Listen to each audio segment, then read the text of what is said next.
নমস্কার। গতিতেই শক্তি।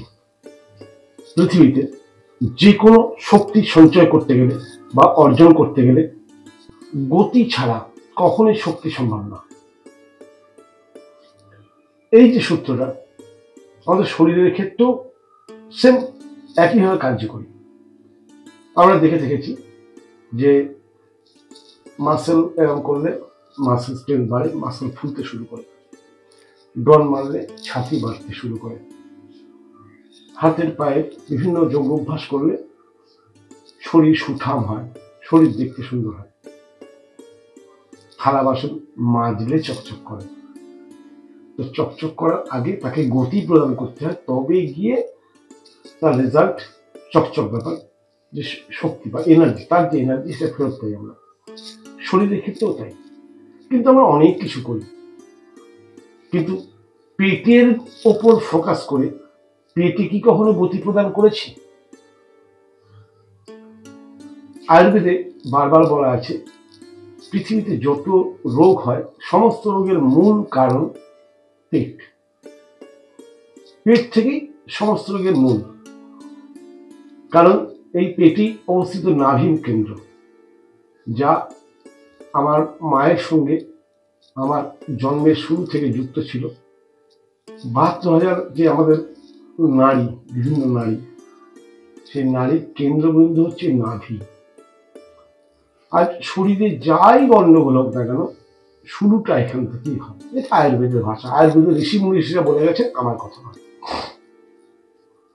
আজকে আমি যে একটা ক্রিয়া, এটা যোগ অভ্যাসের মধ্যে এটা একটা ক্রিয়া, যে ক্রিয়া সম্বন্ধে আমি বলবো, যে ক্রিয়াটা আমরা জেনে বা না জেনে বা এর গুরুত্ব না বুঝে এড়িয়ে যাই।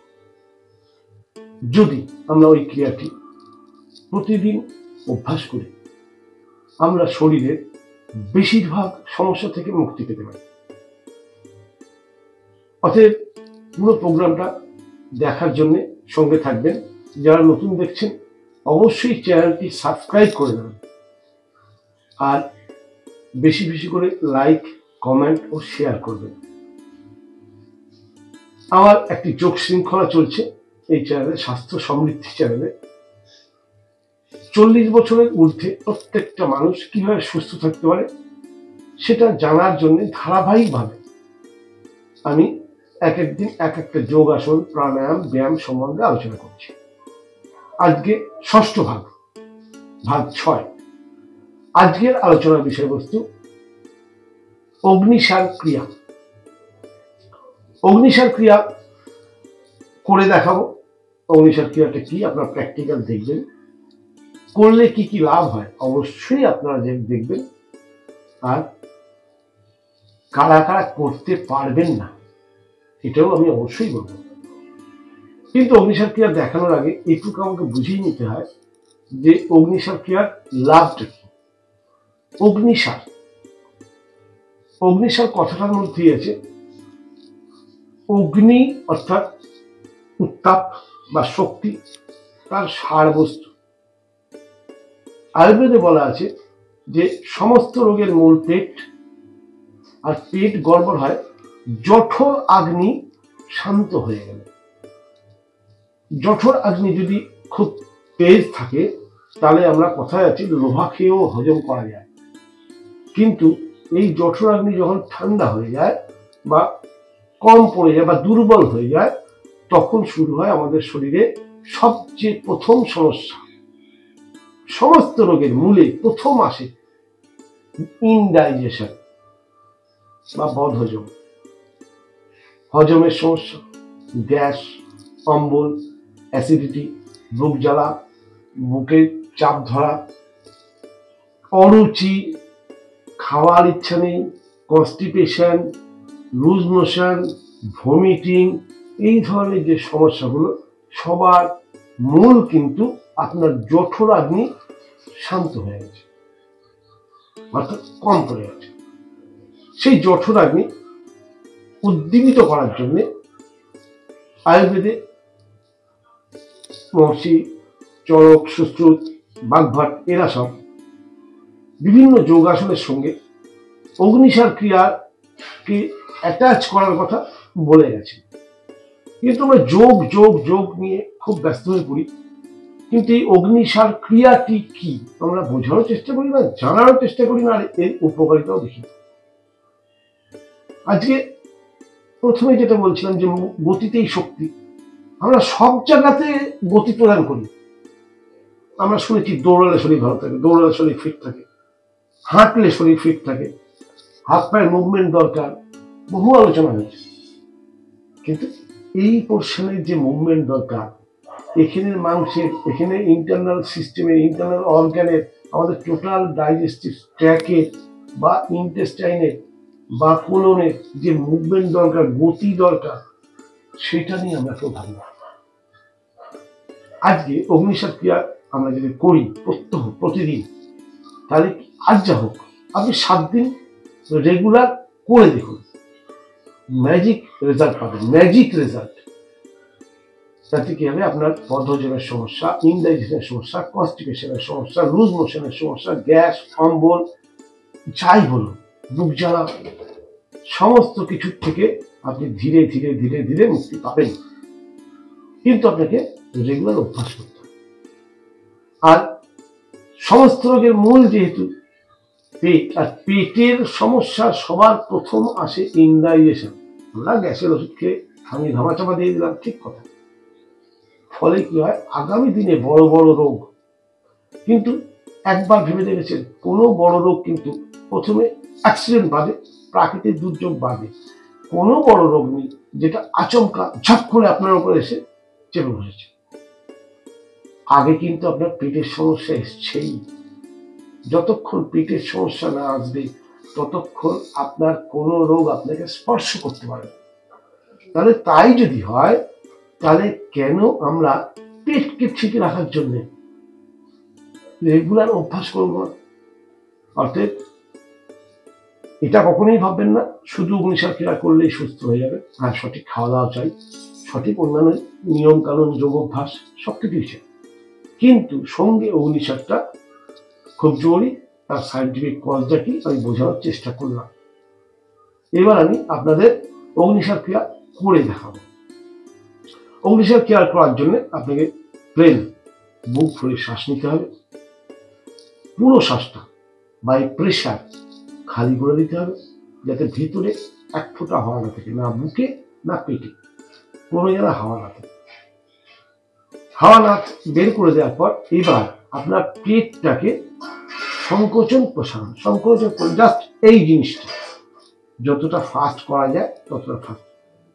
দেখানোর সময় কথা বলা অসুবিধা, আমি আপনাদের আগে একবার দেখিয়ে নিচ্ছি, তারপরে আবার ডিটেলস আলোচনা করবো, তারপরে আবার বাকিটা দেখাবো।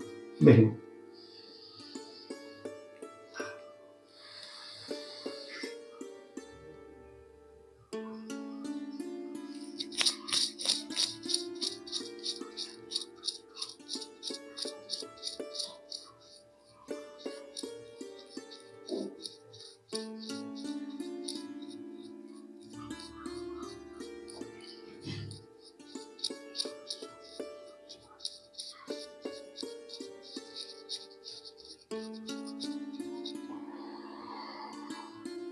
আবার শ্বাস নিয়ে নিলাম। এতে কি হচ্ছে, টোটাল এই সিস্টেমে জাস্ট ডায়াফ্রামের নিচ থেকে টোটাল ডাইজেস্টিভ সিস্টেমে প্রত্যেকটা অর্গান ধরে চটকালে যেমন হয়, কাপড় চটকালে তারপরে ধুলে পরিষ্কার হয়, ওখানেও সেই গতির ব্যাপারটা আছে। কাপড়ে গতি দিলেন, তারপরে ধুলেন বলে পরিষ্কার হলো। শরীরে ব্যায়াম করলেন বলে স্ট্রেংথ বাড়লো। সবকিছুতেই গতি। পেটেও সেই একই গতি প্রদান করুন। গতি প্রদান করলে অগ্নি উৎপাদন বাড়ে, অর্থাৎ জঠরাগ্নি তার তীব্রতা বাড়ে। ফলে কি হবে, আপনার খিদে ভালো হবে। খিদে ভালো হলে ডাইজেশন ভালো হবে। ডাইজেশন ভালো হলে আপনার টোটাল শরীরের অ্যাবজর্বেশন ভালো হবে, কারণ সবই তো এইখানে থাকে। টোটাল ফাংশনটা তো আপনার ইন্টেস্টাইন। আপনি যা খেলেন সেটা স্টমাকে ডাইজেস্ট হতে হবে। ডাইজেস্ট হওয়ার পর, ডাইজেস্ট মানে সেটা কাললেস হলো, তা সেটাকে মোল্ড হলো, সেটাকে গলিয়ে সেটা যখন ইন্টেস্টাইনে ঢুকলো, ইন্টেস্টাইনে ডিওডিনামে আপনার বাইল জুস, প্যানক্রিয়াটিক জুস, দুটো থেকে দুটো এনজাইম এলো, যেটা গলিত খাবারের সঙ্গে মিশলো। এবার সে ডিওডিনাম থেকে ক্রস করে জেজুনাম এলাকা পেরিয়ে যখন অ্যালভোলায় যাবে, অর্থাৎ জেজুনাম এলাকা পেরিয়ে যখন ইলিয়ামে প্রবেশ করবে, তখন সেখানে অ্যালভোলাই গুলো অ্যাবজর্বেশন করবে। ভালো করে বুঝে নিন। তাহলে এই যে যাত্রাপথ, এই যাত্রাপথে যদি কোনো মাসেলের কনস্ট্রাকশন থাকে, যদি ব্লকেজ থাকে, অবস্ট্রাকশন থাকে, পুরনো মল জমে থাকে, ফলে কি হবে? ওই যাত্রাপথে বাধা প্রাপ্ত হবে, অ্যালবুলাইয়ের শোষণ ঠিক মতো হবে না, ফলে আপনার যতই ভালো খাবার খান না কেন অ্যাবজর্বেশন হচ্ছে না। অ্যাবজর্বেশনের পর যখন কোলনে গেল, সেখান থেকে যখন বেরোচ্ছে, রেকটাম হয়ে যখন আপনার ফ্লাশ আউট হচ্ছে, তখনও কিন্তু সমস্যা হবে, তখন হয়তো কনস্টিপেশন বা লুজ মোশন। এই যে টোটাল সিস্টেমটাকে আপনি যদি এই অগ্নিসার ক্রিয়াটা প্রত্যহ অন্ততপক্ষে সকালবেলা খালি পেটে, কখনোই এটা ভরা পেটে করবেন না, ভরা পেটে কখনো করতে নেই, খালি পেটে সকালে একবার। কতক্ষণ করবেন? যখনই করবেন চেষ্টা করবেন 30 সেকেন্ড পর্যন্ত করা। পারবেন না প্রথম দিকে, ঠিক আছে, 5 সেকেন্ড 10 সেকেন্ড করে আস্তে আস্তে বাড়িয়ে টার্গেট রাখুন 30 সেকেন্ড পর্যন্ত আমাকে করতে হবে। কবার করবেন? 3 থেকে 5 বার, 3 থেকে 5 বার প্রতিদিন করুন। আমি একবার দেখালাম কেন, বাকি কথাগুলো বলতে গেলে যদি আমি 3 বার দেখাতে যাই, আর একবার দেখাবো আপনাদের ভুলগুলো সংশোধন করার জন্য, আরেকবার দেখাবো, ঠিক আছে? কিন্তু করবেন 3 থেকে 5 বার করবেন, 7 দিন কন্টিনিউ করুন। আপনি দেখুন আপনার ডাইজেশনে চেঞ্জ আসে কিনা। আপনার সকালবেলা কত তাড়াতাড়ি আপনি ফ্রেশ হতে পারবেন, ফ্রেশ হতে গিয়ে ঘন্টার পর ঘন্টা সময় লাগবে না। পায়খানায় বসে মোবাইল দেখতে হবে না বা পেপার পড়তে হবে না। এই সিস্টেমগুলো ঠিক করার জন্য অগ্নিসার ক্রিয়ার বিকল্প নেই। করবেন কখন? আপনি যে সব যোগ অভ্যাস করেন, সেই সব যোগ অভ্যাসের মাঝখানে এটাকে ঢোকাবেন। কেন? অগ্নিসার ক্রিয়া করতে গেলে যে শক্তি ক্ষয় হয়, সেই শক্তি আগে কালেক্ট করে নেবেন। কপালভাতি প্রাণায়াম করলেন, তার আগে ভাস্ত্রিকা করলেন বা অনুলোম বিলোম করলেন, এর মাঝে বা শেষে আপনি করতে পারেন। অগ্নিসার ক্রিয়ার কোনো নিষেধ নেই। অগ্নিসার ক্রিয়া করার আর একবার দেখিয়ে দিচ্ছি, ভালো করে বুঝে নিন। সবসময় পদ্মাসনে বা সুখাসনে বসে করবেন। দাঁড়িয়েও করা যায়, অগ্নিসার ক্রিয়া দাঁড়িয়েও করা যায়। আমি দাঁড়িয়ে দেখাচ্ছি না, আপনারা যদি কেউ মনে করেন দাঁড়িয়ে করবেন, করতে পারেন। দাঁড়িয়ে করার টেকনিকটা আমি পরে আরেকদিন, কারণ আমাকে ক্যামেরা সেটিং আমাকে চেঞ্জ করতে হবে, আমার অ্যাকোমোডেশন সেরকম নেই।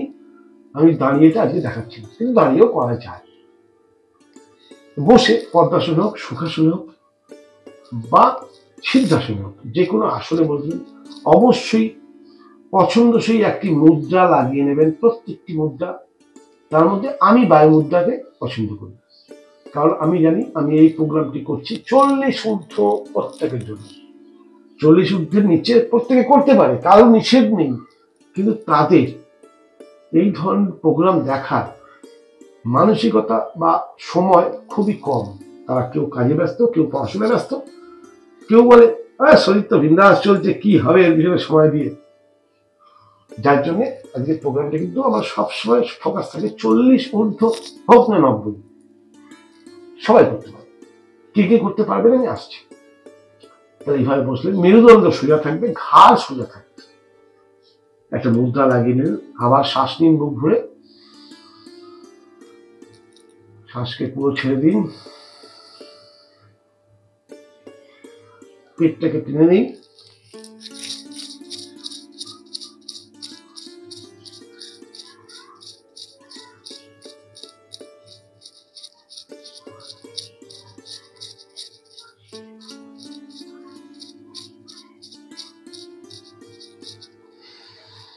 শ্বাস নিলাম। শ্বাস ছাড়ার পর কিন্তু আমি শ্বাস নিচ্ছি না, বাহ্য কুম্ভক, অর্থাৎ শ্বাসকে ভিতরে খালি করে দিয়ে হোল্ড।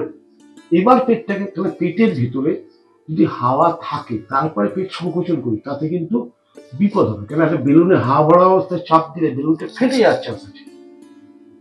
এটাও তো আমাদের একটা বেলুন, মনে মনে ভেবে নিন বেলুন।